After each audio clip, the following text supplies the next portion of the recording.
This is the Slots and Sockets podcast, episode number 101. I am one of your hosts, IRD Moose, and my partner in crime. No crime, just a penguin, just a turbo penguin. Just a turbo penguin. Well, I mean, there could be turbo penguin crimes. No? Nope. No. So you're playing lawful crimes. good Just this you. time. Just lawful good this time. Okay. Playing good. I'll just stick with chaotic good myself, but you know, it's a good Monday, and we've got some good stories for you. What are we kicking off with, Turbo? Intel, plus with some minuses. Well, and only one plus this time, And, unlike the 14 nanometer plus. Yes. So Intel released the 250K plus and the 270K plus. Yep. And this is the kind of revision of, the 200 series. And The you refresh, notice yeah. the refresh. Yeah. You'll notice there's not a 290K plus. It's done on purpose, I believe. But Intel has got a couple of new parts that are out, and they are playing much better than their counterparts, The non-plus counterparts. Yeah. And the truth of the matter is that they've got a couple of things going for them that's really good. Okay. First, the 275 and 250K are slotted at a very good price point. Mm-hmm. Okay. 250 should be at 299. I mean, at 219. Yep. And the 270K plus, it's 199 and 299. And so you've got fairly good pricing, and comparatively speaking, they perform very good, especially against AMD's non-X3D parts. Right. Okay. Unless you're talking specific circumstances, but yeah, for most gaming workloads. We're talking gaming because I don't really care about anything else. Sure. But for gaming, it plays much, much better. And at the price point, it's hard to beat. It's actually competitive, which is what we've been begging Intel to get off their ass and actually do. Yeah, 100%. And so you've got a really interesting piece here where Intel is playing the value proportion. And they're playing really well. Now, I will make a point, and Intel probably wouldn't want to hear this, because Intel has said that the 250K plus is an 18 core piece, where the 270K plus is a 24. Those are not correct. No. Okay. They have 18 and 24 threads, but the 250 is a 6-core processor. The 270 is an 8-core processor. They have economy crappy cores, 16 and 12 each. They're useless. Like all other E-cores that Intel has ever had. They're useless. They're garbage. Yep. So really you're paying for a 6 and 8-core processor. The but one thing I will... 199 or even, they're selling now above MSRP. They are. 199 for a 6-core processor that's actually a respectable performer is really good, especially considering what we're going to talk about later. Yeah, and the problem though that I have here is that these are good parts.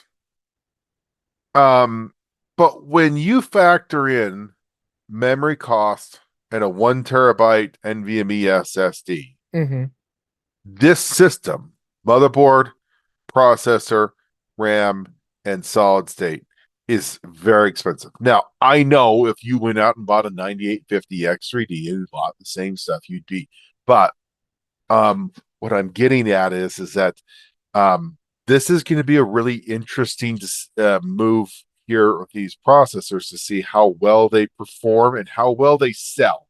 Yeah. Because first and foremost, this is not a step ahead. This is not a whole market back from AMD. If you have a reasonably good system, you're not going to jump to go buy this. Right. If I have a 265K or a 285K, I'm not going to go buy these. Yeah. Okay. While these are faster, the one piece that we have to throw in there, this is the minus on this whole ordeal, is to realize that this is the fastest you're going to get on this platform because there are not going to be more models released on this chip. Yeah, and the next series is Nova Lake, I believe, and that's slated to be on a completely different socket. So, we've got a one generation socket here, which Intel could still potentially change their minds, but I really don't see them doing that. So, Um, and the thing is like if you're desperate for a new system and you can get a good deal on these, while I personally would not recommend going Intel, these are good enough performers that I wouldn't look down on getting one if it was your best option for the price. okay. My only problem with this is that depending on your resolution Mm-hmm. and where you play, um, the 270K plus competes with many a times the 5800X3D. Mm-hmm. Um, that is a problem Yeah. because the honest truth is that if I wanted to go faster, which I can, I would go out and buy a 14900KS, a Right. 14600, 14900, 14700, 13900. All of those are faster in gaming than the 270K plus. Yeah. Now, I know that it's dependent on the game. I also know that it's dependent upon the resolution and everything else. But there is a realistic argument here that 14th and 13th gen processors are still faster than this. Yeah. And Now, that the is trade-off that is a is downside. they use a ton of, I mean, those systems use a lot more power. Yeah. So I totally understand that. And I'm not suggesting that they're the absolute best. But if you start looking at these reviews, you realize, man, the 5800X3D and a number of these is Mm-hmm. really close to some of these. Even the 7500X3D beats both of these in a number of these. Right. So, like for instance, I'm looking at the Callisto Protocol 4K. 5800X3D beats the 270K plus by 2 frames. And that's a dead socket. You can still get it, but it's AM4. I mean, Yep. DDR4, so yeah, memory, so that would be a cheaper system to build. And these are theoretically, yeah. both dead sockets. So 14900K, that was DDR4 too, right? no, that was DDR5. Oh, it was DDR5. Mm. Yep. Ooh, 13th and 14th gen were DDR5s. You had to go to 12th, no, 11th, the 11th series, 11th gen to get DDR4. right. But the notion is that this isn't going to sway people from AMD. And I'd make the argument that you're not, if you're building a system, budget has pretty much been thrown out the window. Yeah. Um, Well, I don't your know about RAM's gonna that. I kill mean, the RAM's gonna kill you. it Okay. will. But Jay's Two Cents did a video with his team doing a $1,500 build challenge that was pretty interesting this weekend. That I'll put a link to it in the description. But definitely worth watching because there are deals out there, and you can build a decent system, including a case for $1,500. And the systems that they built were respectably spec'd. I think two of the systems they were even able to get in a 9070 XT from ASRock. So, So, of course they're building at Micro Center and not everybody has one, but if you do, you could get lucky. so that brings up a really interesting point here. Okay, so let's look at what you can get a 270K plus. Okay, so 270K plus, 32 gigs of DDR memory. Mhm. Okay, this is a motherboard CPU memory combo, 649. That's Okay, so that's a reasonable. 270K. Okay, Yep. so 649. Okay, reasonable. Yeah. Okay, the let's see, where is here's AMD. Um, here is a 78. Here's a 9800X3D. Well, that'll clean its clock. Okay, so this is a let's see, what motherboard is this? B850. Okay, Okay. so not top of the line, but not bottom barrel. You Still 32 gigs yeah. of RAM, Okay. Corsair RAM, decent RAM, Yeah. and the 9800X3D. Okay, what do you think that bundle right there sells for? 549. 679. So roughly the same So price. Yeah. same price, $30 difference. Now Mhm. let's just think about this. For $30, if I said you're going to be faster, which is true, Mhm. um, and surprise, surprise, the next gen AMD processor is already confirmed will run on this board. Yeah. Why would you buy the Intel? I right now I don't see a particularly good reason. I think that this is a very good piece. Yeah. Okay. I think it's a step in the right direction. I think it's a very positive thing. Yeah. I think the problem with this chip, it's too little, too late. Yep. Well, let me rephrase that. I might not say too little, but It's definitely too I late. will, but it's too late. Yeah. I agree. When RAM and SSD prices are murdering released content that like Steam Machine is not being released because of it. Yep. Um, there's a chance that Steam Machine doesn't get launched because of SSD and memory pricing. Right. Because the notion and there's handhelds out there that are in the same boat. We know that consoles have all increased their hardware pricing because they can't sustain that. Yeah. They have to because they all have SSDs and they all have RAM and they all have VRAM. And so they have to have these. And so when those contracts run up, the cost of going up, like everything else, increases. So that brings a really interesting question as to what you really should be doing.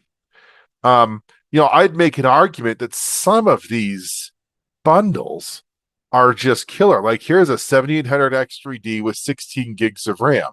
Now, granted, I get it, it's 16 gigs of RAM, okay, but that would get you started for $499. Motherboard, That would be a processor, killer RAM. starter system. Yeah. That's a great starter system, and it's an X3D. If you really wanted to, the 7600 X3D Mhm. is $399.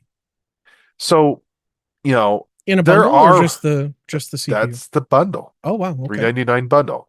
Okay. And if you start looking at the reviews, actually, the 7600 X3D is a really interesting part because that X3D really helps that piece surprisingly do well in a lot of the testing for gaming.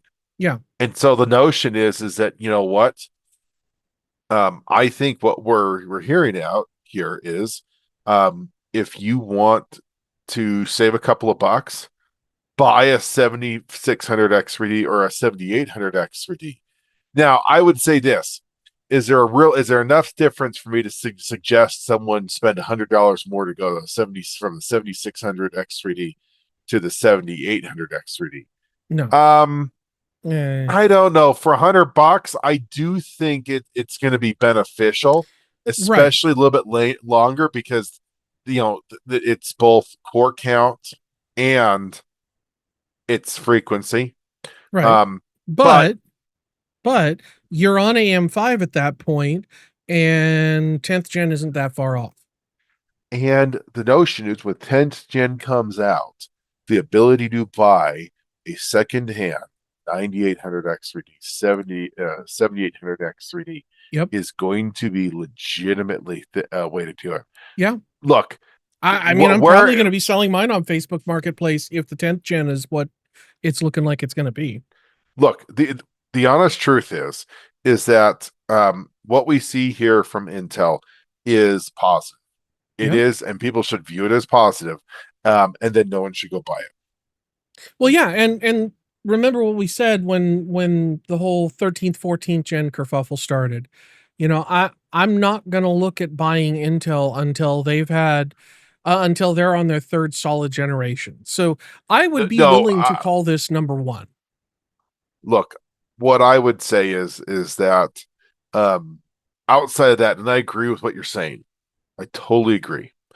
Um, my problem is you don't buy new a dead motherboard, a dead generation. Right. And in my eyes, this is a dead generation. Yeah. I also would say the same thing about the 14900, the 14th and 13th, series parts. Yeah. You don't buy them. Why? Because the absolute max. In fact, you might already be at the absolute max. And $699 for a 14900K bundle is stupid. Yeah. What's even dumber is that they actually have a 799 295 285K bundle with RAM. And it's like that's even dumber. Yeah. $800 for a 285K. Hard pass. Yeah. I Definitely mean, hard pass. I mean the 9850X 3D, okay, is $699. You're gonna pay $100 more for a slower processor. And so the problem that I hope really needs to transfer is that Intel needs to be smart about this next one and say, you know what, we've built that this is going to support long term. And what they need to do is they say, you know what, we're committing to whatever socket pin layout they say, but they need to come out and say, we're supporting this for the next 4 generations. Yep. All 4 of the next consumer grade uh, core series or whatever we're going to call them are going to be on this, and we're going to commit to it, and we're going to commit to it for the fourth to 4 generations. And they need to do it. They need to Yeah. just say it out loud, because then when that next one comes out, you sit there and say, okay, look, I kind of know what I'm getting. It might be a value proposition, but I'll have upgrade options for the next 3 generations from Intel. Yep. Intel put That's going to themselves in get a people to bad buy. position. And Intel put themselves in a bad position by deciding early on they were going to 86 the current socket, because there's really no benefit to getting it at this point. I mean, unless you're just diehard Intel, which I don't know why you would be after what they pulled with 13th and 14th gen, but it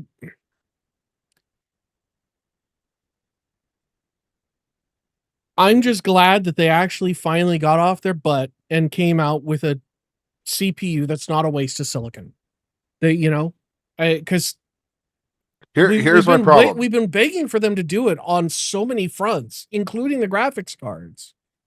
And they supposedly have the B580 coming out, and or 780 or whatever the heck it is, and it's another one of those.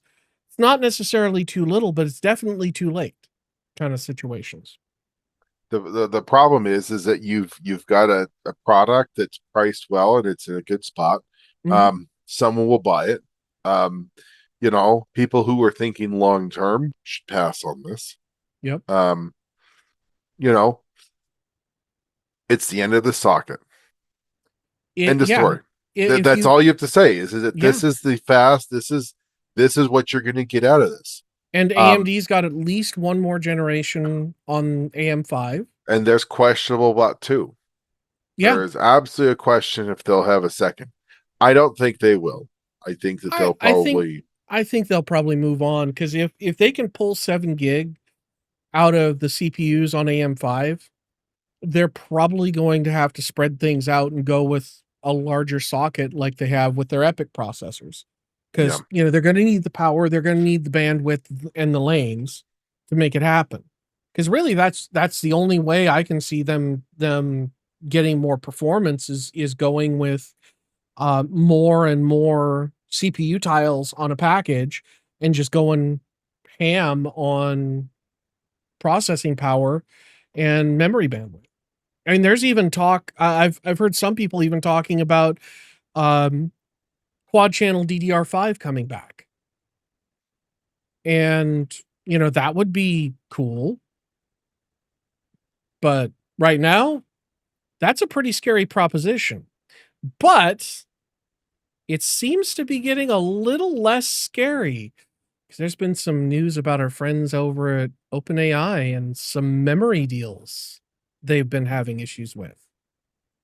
Well, and when we start talking about what's kind of happened, all of these AI and all of the consumer business to business transactions. Yep. Um, there was all of these orders that came in for business to business.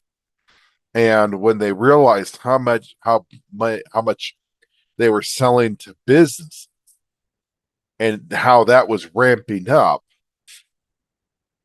they started shifting away from consumers. Yeah. Okay. Um, and so they said, look, we don't need to deal with direct to consumers. We'll do that. We'll just kill that piece off. Um, now, when you get into the contracts, okay, um, a lot of the contracts are written is such that both parties, well, typically speaking, the buying party had a way out of these contracts. Hmm. Okay. Um, they had a way out, they had a way that they could sell that capacity to somebody else. Sure. And basically what it was is I bought this slot. I bought this slot making, DDR7, DDR6, DDR5 chips. And I got this allotment from April 1st to April 23rd or whatever the deal was. Well, what we're hearing is a couple of things happening. Um, the sellers are realizing that they really are in control. So when those contracts came up to be renewed, the sellers have been changing some of the terms of their side so that the buyers don't have the flexibility that they thought. Hmm. And what they stopped them from doing is more or less selling the capacity rather than selling the physical product. Right. And so now what's happening, and this is on memory chips and on SSD chips, so basically flash chips, is the sellers are like, yeah, that's fine. You got to pay up front. And they're sitting there saying, great, here's the deal. You're going to pay up front. And if we can't deliver, then we'll refund what we can't deliver. But this is the deal. You're buying 100,000 chips over X number of days. When the X number of days is up, if we're short, great. If we've got 100,000, you get the 100,000, we move on. and then we'll renegotiate the next 100,000 whenever you're ready. Mm-hmm. Now what's happening is that on the memory, so interestingly enough, memory was the first product to really see the consumer price change. Yeah, that went nuts DDR5 went back nuts back in 6 months November. It ago. started to, Yeah, yeah. about 6 months ago. Um, Now we're starting to see the RAM come up, and you're starting to see like the flash cards starting to creep up. Yep. And so, but on the inverse, RAM has started to come down. Um, Now the interesting thing and the common question on the RAM going down is that if you have all of these contracts and they're fully paid, or maybe they weren't fully paid before, but now they're required to be fully paid, Mhm. why is the demand on RAM softening? Well, I can give you one hint. OpenAI What's your closed thought? Sora. Mm, Sora okay. does not is discontinuing, at least on the app, um, after they launched it 7 months ago. And a lot of people are like, "Oh, this is the bubble starting to pop." I don't know. It's definitely a nick in the bubble, but there've been a lot of other things too. And it's if you have good credit with your suppliers, it is very unusual for them to come back to you and say, you know, I'm going to need for you to pay for this up front.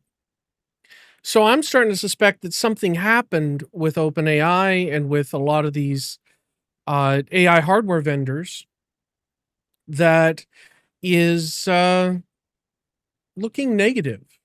Maybe they got a whole bunch of deliveries that they weren't able to put into hardware. I mean, we're talking about bare die memory, not packaged like you'd get it on a board. This memory is ready to be installed, but from everything I'm hearing, just because of power capacity, they can't get enough data centers going. They've got more capability than there is power to drive that hardware right now. And there's all these data center projects where they're trying to spin stuff up as fast as they can, and they can't build out they can't build out these data centers because there isn't enough power infrastructure really anywhere. And to a smaller extent, we saw this issue starting to crop up with the electric car stuff, where everybody's plugging in their car and all of a sudden the grid's having trouble. Um, this is an order of magnitude worse because those data centers are 10, 15, 20 gigawatts, and that's multiple power plants entire output, let alone you know a a huge fleet of electric cars. So the problem that they're running into is, I think, a physical one. And I'm starting to wonder if the money to keep these orders flowing and I suspect this is where the memory manufacturers are coming at it from, that because they have all of this hardware supply, but they don't have a way to power it, they're not going to get they're not going to get enough of an ROI to keep funding the rest of the hardware Well, that's the that they're trying to problem. buy. Why would you buy hardware that you can't use and turn on? I think they fully expected to use it and they were just dumb.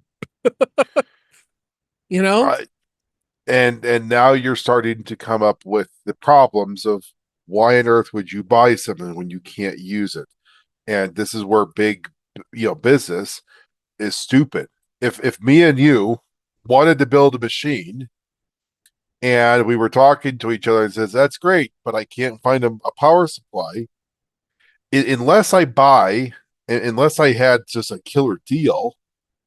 I'm not buying any parts if I can't find power supply. Yeah. Um, and it's like this. It'd be great. I would be interested to see how many 5080s or 9800 X3Ds get sold in places where you don't have power. Oh yes, you don't. Yeah. So again, you know, why? Because this is what happens when big business is like tasked with stuff. They do stupid stuff. And now they're realizing, holy crap, I have a warehouse of stuff I can't use. And I spent premium dollars. I spent over MSRP to buy that crap. Mm-hmm. And I'm not getting any money out of it. Um, this is going to be now one of two things. It's either a write-off for them and they're just not going to get any money out of it, or they're it's going to be really really negative for them, but I think it's it's going to not be a good. little bit of both, to be honest. There's going to be some write-offs, but I think this is going to be hugely negative for them, especially in the press. And, The question is you know, like, if it gets bad enough, those are parts that they could in some respect sell back sure. into the open market. I mean, we saw that with mining. All of a sudden you had all these mining cards and you could buy a deal if you knew what you were looking for. Yeah. I mean, you might start seeing a whole bunch of blower cards start showing up, bunch of 5090 dual slot blower cards popping up on the market with, you know, 48 gigs of RAM. And because these cards are custom, and or even the MI Instinct 300 or whatever the heck it is with 96 gigs of GDDR6. And you know if you have ambitions of doing local LLM or video generation or anything like that, getting a card like that would be huge for your personal Yeah. workflow. Um, and you can also use it for gaming. You won't use all 96 gigs for gaming, but you know, I'm sure some poorly optimized Epic Unreal Engine based game would accidentally absorb 96 gigs of VRAM. Kind of poking Yeah. fun at how bad Unreal is. It's so terrible. It is like, even on my 7900 XTX, it freaking stutters all the time if the game is not carefully done.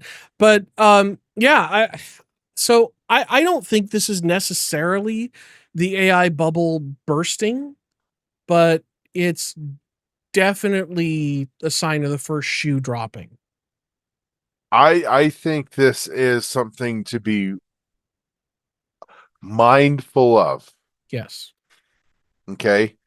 I think that, look, if someone came to me and said, I want to build or I want a gaming PC, I would probably tell them to go to the used market and buy something budget friendly right now. Mm-hmm.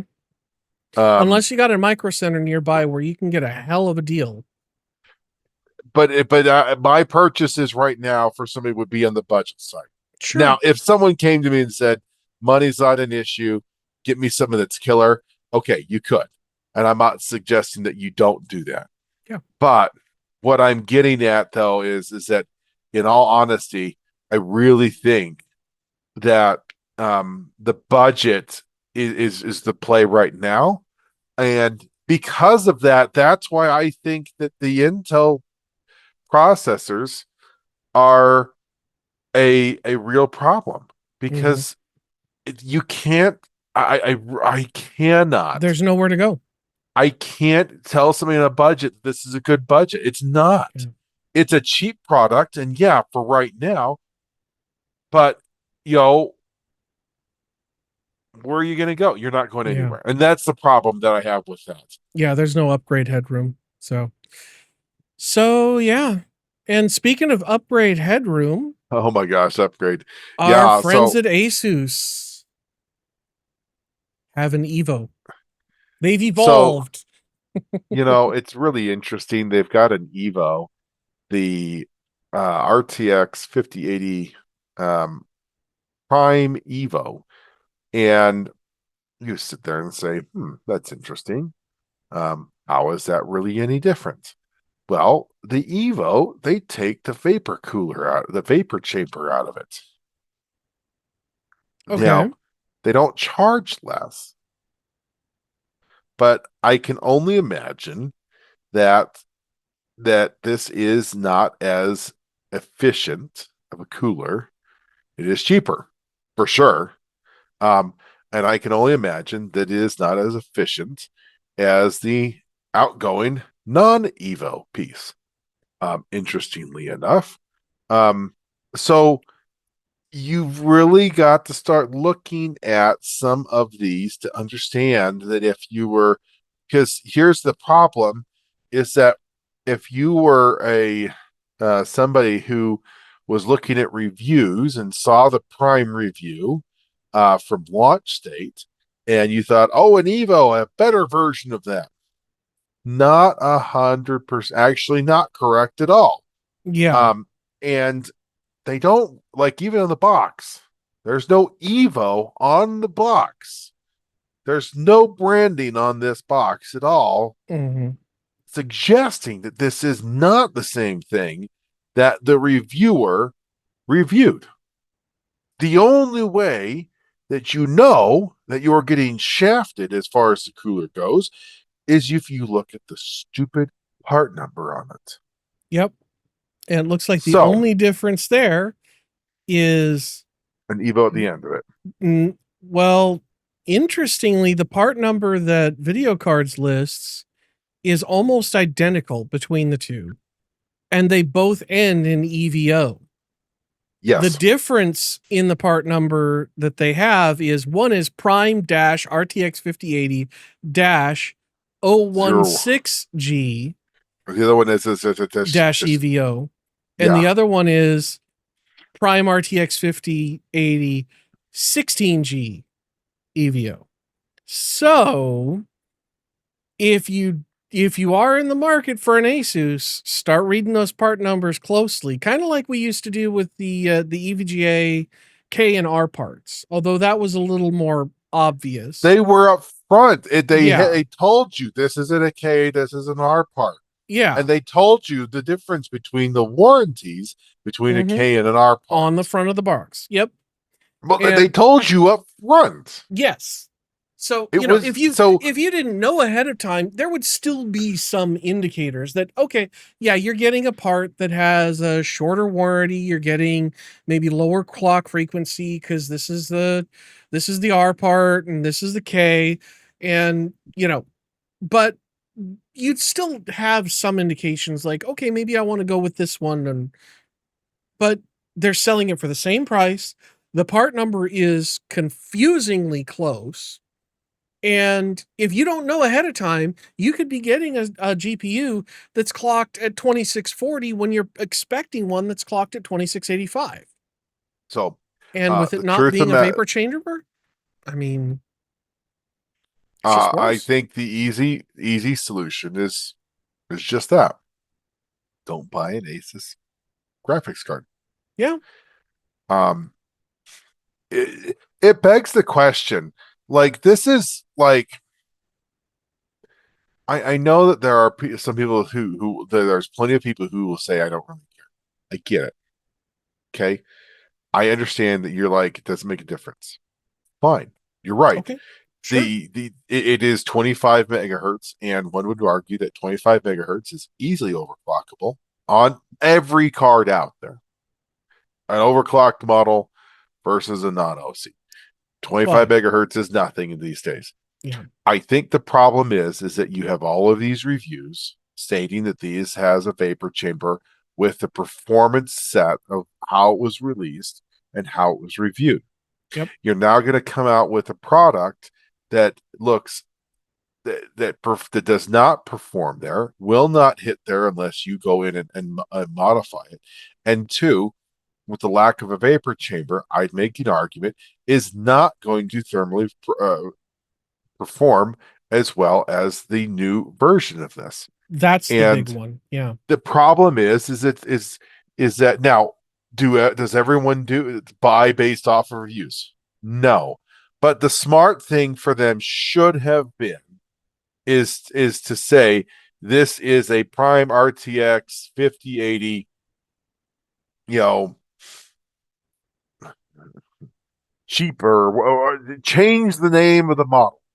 Yeah. Change something on the box Yeah. that the prime is this, The and 5080 this is Lite or yeah. the prime, the 5080 prime, and say that's prime, that's Evo is, but the problem is that they're going to sell them for the exact same price, Yeah. and it's up to us to figure out which one is better. And they're just going to stop selling the vapor chamber.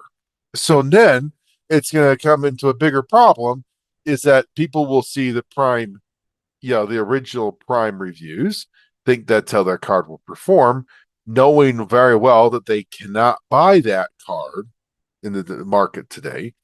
And that card will not perform the same. And I'd make the argument that that vapor chamber is actually sort of helpful, especially when we're talking about boost clocks. Once you hit your thermal limit, it starts pulling down the clock. Mm-hmm. Well, if you can't keep it cool, you're never going to hit your boost clocks. Yep. Well, and I'm thinking, what's going to end up happening here because they have, from what I can see, intentionally made this confusingly similar between these two radically different parts. Um, I wouldn't be one bit surprised if we don't get a lawsuit that turns into a class action for people who buy the cheaper card. And it, I mean, if it doesn't happen, okay.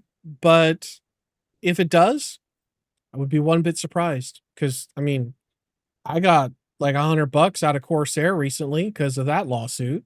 Woohoo! Mm-hmm. Um, but yeah, I mean, this is just another sign of Asus playing shady games, and they played games with their warranty. They played games with their routers. I still tell the story of middle of the day, all of a sudden my router from Asus, my $650 monster spider looking router with SFP plus ports, all of a sudden just takes a dump because they decided to force an update on my router that I neither wanted nor accepted, and it bricked it for like a day and a half. And I had to be on support and go through multiple firmware resets to fix it. That shouldn't happen. A company the size of Asus should not be making these kinds of mistakes and doing these kinds of things. And that tells me that the behavior is potentially the behavior is potentially intentional. So, I mean, my take at this point is, yeah, I consider Asus to be a radioactive brand. I would not I recommend them unless they have something nobody else does and it's something I absolutely need. I mean, my problem is that I can we just be a little bit like, I mean, this is sneaky. Oh yeah, This is this it's is this shady as is frig. totally sneaky. Let me tell you why they're doing this. It is cheaper to make it without the vapor chamber It's correct. because their their physical part cost for the cooler just dropped by probably 20 to 30%, maybe Yeah. even more, because and the manufacturing is quicker. So that, if Asus was spending, let's say, maybe they were spending $12 to $15 on the non-vapor. Now they're going to be spending, you know, eight, six. I mean, to be honest, the vapor chamber is a fairly intensive piece you have to actually make. There's actually liquid in there. You've got to get that vapor chamber in, and then you have to seal it in the right process. And so there with the is heat pipes, because with it, the vapor chamber also interfaces with the heat pipes. and then you have to take that vapor chamber piece and integrate that into the rest of the cooler. Yep. Whereas now I'm guessing this new Evo piece is a solid block of, I don't think it'd be copper at this point, but it's solid piece of some sort of Probably metal, it's probably aluminum, copper. it's probably coated aluminum more than likely. Yeah. And then the heat pipes solder into that. Yeah. Which is, the way we've done GPU coolers for, a decade or more. But yeah, it to your point, it's cheaper. They're cheaping out but charging the same price. So they're just pocketing the extra money. Um, you know, find a if you have to get a 5080, get one from somebody else. I mean, was it Northwest Repair is saying that right now the 5080s from Zotac are some of the best on the market in terms of the solder quality and in terms of overall reliability. So, And you let know, me just throw this out here. Okay. Guys, they're selling this to you. Okay. A 5080 Prime. Okay. Now this is the OC model at $14.99, and they're trying to cheap out of a $7 to $12 performance boost, but they're charging you 50% over MSRP.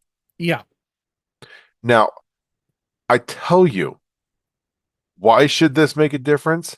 Because if I'm spending freaking 50% over what I should, what Nvidia says I should be paying for this thing, this thing had better freaking make me breakfast. And this is absolutely this is a absolute sly to what's going on here. Yep. It's shady. Shady as frig. And so know what you're getting. Yep. Know what you're getting, because at this point, I'd make the argument, if you want a 5080, my local Micro Center has, let's see, how many 5080s, different models of 5080s do I have? Let's take a look. This shouldn't be too hard. Micro Center's website's pretty easy to deal with. Oh no, it doesn't break it down by. You broke their website, didn't you, Turbo? I did. Dang it.